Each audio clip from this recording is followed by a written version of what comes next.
Steve Rogers has gone underground to strike at his enemies from the shadows. What'll happen next? Well, let's hop into the pages of Captain America issue number 14 and find out for ourselves, shall we? Alrighty then, so as we join the comic, we are at a shit-kicking cowboy bar. A mysterious woman comes on in and asks to charge her phone, in doing so emitting a loud sonic boom that deafens everyone in the room.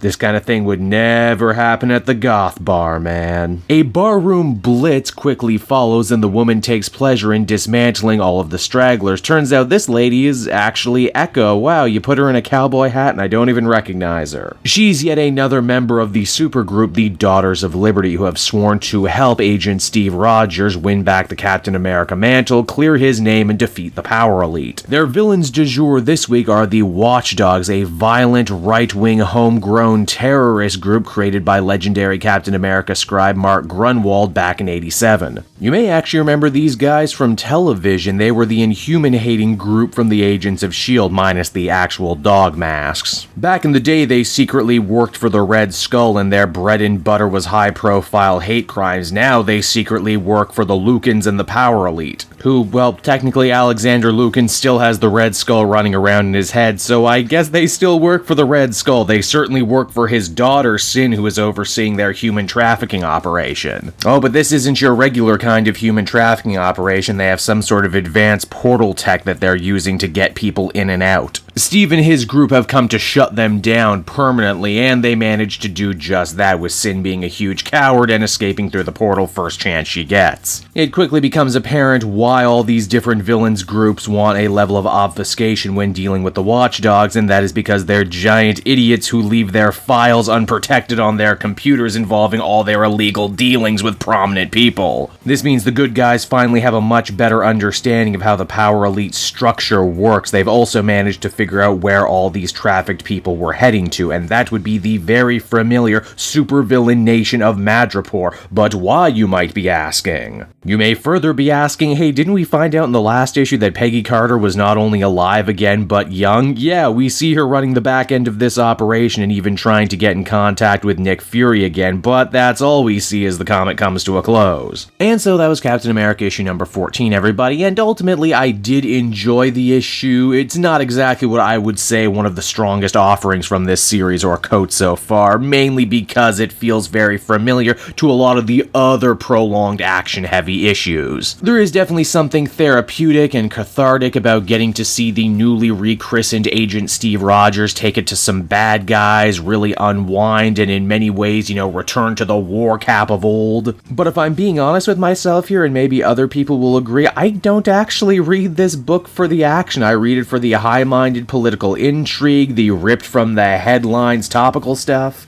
and the West Wing-ass Aaron Sorkin-ass dialogue, which we don't actually get much of this issue because people are busy hitting each other. But, it is the beginning of a brand new arc, and I'm sure they wanted to go big and hook people in with this new status quo, and I'm sure we'll get back to what I enjoy about the book later. Ultimately, though, I'd feel comfortable giving this one a 7 out of 10. It was decent. Hey there everyone, it's your old pal Cave Jewel, and if you're seeing me right now, that means you watched to the end of the video, which I am very appreciative of. It really helps drive engagement and retention and all that other good YouTube stuff. So does liking and commenting. Wink wink. If you like my content too, you should check out my Patreon page. We just redid all the tiers, so there's a ton of great rewards. You can become a patron for as little as $1 a month, and well, it would just really help me out. It's never expected, but always appreciated. So until next time, everyone, I've been Cape Joel, and I will see you next time. Bye-bye.